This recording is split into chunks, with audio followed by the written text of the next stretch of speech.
नमस्कार, आप देख रहे हैं द क्रेडिबल न्यूज। मैं हूं शालिनी। यूपी में 200 साल पुरानी मस्जिद पर बुलडोजर चला। अब आप में से कुछ लोग शायद ये कहेंगे कि आजकल मस्जिद को अवैध बताकर बुलडोजर चलाना कौन सी बड़ी बात है। टीवी पर भी इस खबर को बड़ी खबर करके दिखाया गया, लेकिन क्या आपने गौर किया, जिस बुलडोजर ने मस्जिद गिराई उसने वहां बने पास ही के एक मंदिर को भी मलबे में मिला दिया। खुद को सनातनियों की सरकार कहने वालों के भी शासन में मंदिर का टूटना शायद उतनी बड़ी खबर नहीं बनी। खैर, प्रशासन ने सबको अवैध बताया। वहीं इस बुलडोजर की कार्रवाई में क्या कुछ हुआ वो तो मैं आपको आगे बताऊंगी, लेकिन इसके साथ साथ आज हम इस वीडियो में जानेंगे कि यूपी के अंदर एक बार फिर क्यों तबादला एक्सप्रेस चल पड़ी है। सरकार ने क्यों एक झटके में 206 डिप्टी एसपी का ट्रांसफर कर दिया है। दूसरी तरफ यूपी के गांव की राजनीति में भी खलबली देखने को मिल रही है। यूपी में ग्राम प्रधानों का कार्यकाल 6 महीने आगे बढ़ाने को लेकर इलाहाबाद हाई कोर्ट ने योगी सरकार पर सख्त नाराजगी दिखाई है। वहीं कोर्ट ने सरकार से सीधे पूछ लिया है कि आखिर आप चुनाव कब तक कराएंगे। इसके अलावा एक और बड़ी खबर सामने आ रही है। दरअसल इलाहाबाद हाई कोर्ट ने पुलिस की मनमानी पर एक बड़ा वार किया है। कोर्ट का कहना है कि पुलिस किसी को भी पकड़ लेती है और उसी गिरफ्तारी की वजह तक नहीं बताती। तब इन खबरों में क्या कुछ है, जरा समझिए। सबसे पहले बात कर लेते हैं बुलडोजर कार्रवाई की, जो कि 200 साल पुरानी मस्जिद पर हुई। वाराणसी के अंदर आधी रात को एक बड़ी कार्रवाई की जाती है। प्रशासन ने अज़-गैब शहीद मस्जिद को बुलडोजर से गिरा दिया। स्थानीय लोगों का कहना है कि यह मस्जिद 200 साल पुरानी थी। मंगलवार की रात करीबन 12 बजे प्रशासन, रेलवे के अधिकारी और बड़ी संख्या में पुलिसकर्मी वहां मौके पर पहुंचते हैं। पूरे इलाके को घेर लिया जाता है और लोगों के आने जाने पर भी पूरी तरीके से रोक लगा दी जाती है। इसके बाद बुलडोजर चलाया जाता है। रात ही में सारा मलबा ट्रकों में भरकर हटा दिया जाता है। प्रशासन का यह कहना था कि मस्जिद रेलवे की जमीन पर बनी थी और रेलवे के अनुसार ये जमीन उसकी है और इस मामले को लेकर लंबे समय से कानूनी लड़ाई चल रही थी। अधिकारियों का कहना है कि अदालत का फैसला रेलवे के पक्ष में आया था और इसके बाद जमीन खाली करने के लिए कई बार नोटिस दिया गया, लेकिन जगह खाली नहीं हुई, इसलिए ये कार्रवाई की गई। और ये जो मस्जिद थी वाराणसी के आदमपुर इलाके के अंदर थी। मस्जिद के साथ एक कब्रिस्तान और रेलवे की जमीन पर बने एक हनुमान मंदिर को भी हटा दिया गया। मुस्लिम पक्ष का ये कहना था कि मस्जिद बहुत पुरानी थी और यहाँ कई सालों से वो लोग नमाज पढ़ रहे थे। इलाके के लोगों का कहना है कि वो बचपन से इस मस्जिद को देखते आ रहे थे। ईद और बकरी ईद के मौके पर यहाँ बड़ी संख्या में लोग नमाज पढ़ने आते थे। मस्जिद के अंदर एक पुराना कुआं और एक बड़ा पेड़ भी था। मस्जिद टूटने के बाद कई लोगों ने दुख जताया। मामले से जुड़े कुछ लोगों का ये भी कहना है कि जमीन वक्फ बोर्ड में दर्ज है और इससे जुड़े कुछ कानूनी सवाल अभी भी बाकी हैं। उनका कहना है कि इस जगह का धार्मिक और ऐतिहासिक महत्व था। वहीं प्रशासन का कहना है कि उसने कानून के अनुसार कार्रवाई की है और इस कार्रवाई के पीछे काशी रेलवे स्टेशन का विस्तार बताया जा रहा है कि और ज्यादा एक्सपेंड करना था रेलवे स्टेशन को, इसलिए ये मस्जिद हटा दी गई। सरकार काशी रेलवे स्टेशन को एक मॉडर्न स्टेशन बनाना चाहती है और इसी योजना के तहत इस स्टेशन को बड़ा किया जाएगा और यहाँ नई फैसिलिटीज जो है वो जोड़ी जाएंगी।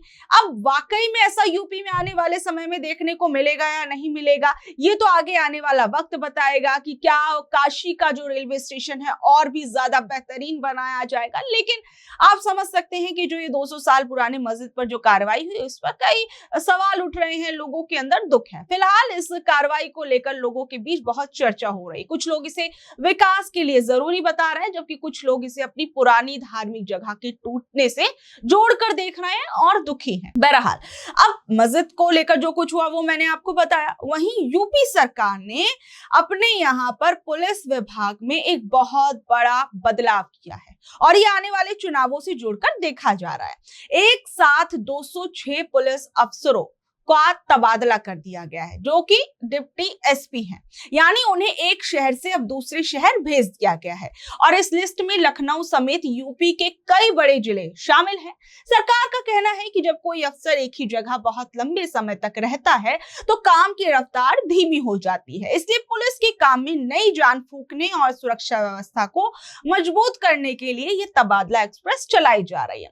नए अफसर आने से काम में तेजी आएगी और लोगों की शिकायतों का निपटारा जल्द हो सकेगा। बहरहाल अब जो ये तबादले अचानक से किए गए हैं तो इसको आने वाले विधानसभा चुनावों से भी जोड़कर देखा जा रहा है। वहीं दूसरी ओर मैं आपको बता दूं कि एक तरफ जहां यूपी की सरकार अपने पुलिस अफसरों से ये उम्मीद कर रही है कि इन तबादलों के बाद वो लोगों की और ज्यादा समस्याओं को सुनेंगे और आम आदमी के लिए और चीजें जो है आसान हो जाएंगी और कानून व्यवस्था और अच्छी हो जाएगी, लेकिन दूसरी तरफ इलाहाबाद हाई कोर्ट का एक अहम फैसला आता है।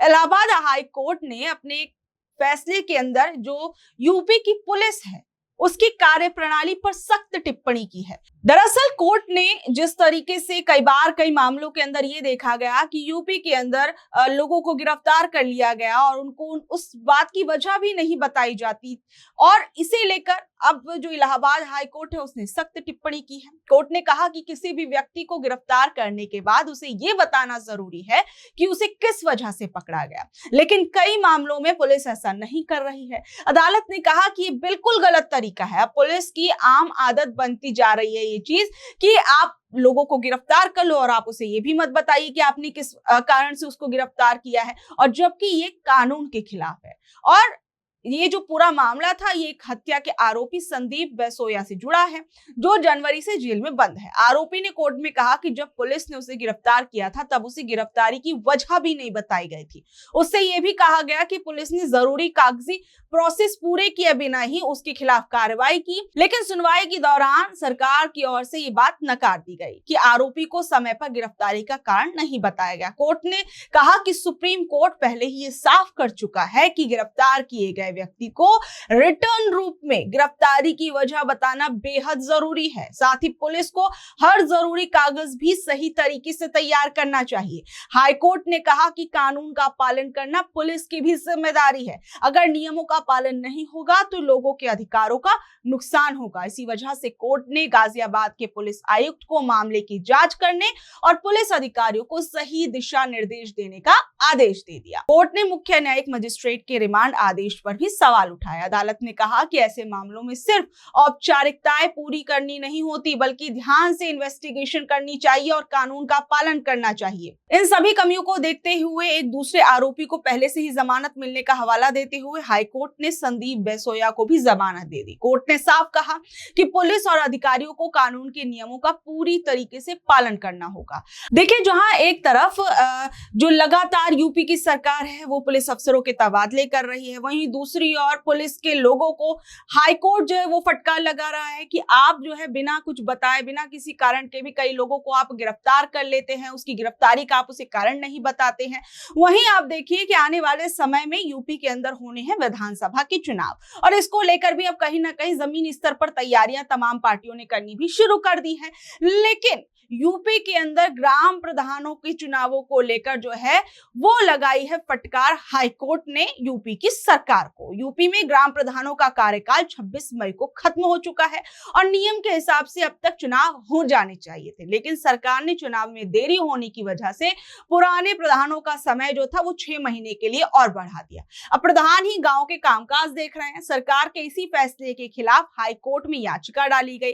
इलाहाबाद हाईकोर्ट की लखनऊ बेंच ने इस बात से बहुत ज्यादा नाराजगी दिखाई और कोर्ट ने सरकार से पूछा और चुनाव आयोग से भी कड़े सवाल किए। कोर्ट ने कहा कि सरकार हमें ये बताए कि आखिर पंचायत चुनाव किस तारीख को कराए जाएंगे। कोर्ट का कहना है कि आप बार बार प्रधानों का समय क्यों बढ़ा रहे हैं, चुनाव समय पर क्यों नहीं हो पा रहे, क्या ऐसी वजह है। कोर्ट ने सरकार को यह भी ऑर्डर दिया कि अगली सुनवाई पर पिछड़ा वर्ग आयोग की रिपोर्ट पेश की जाए, जो कि 10 जुलाई को होगी। हाई कोर्ट ने सरकार की दलीलों को पूरी तरीके से सही नहीं माना और अब 10 जुलाई को अगली सुनवाई होगी, जहां सरकार को चुनाव की पक्की तारीख बतानी पड़ेगी कि हम इस डेट पर चुनाव कराएंगे।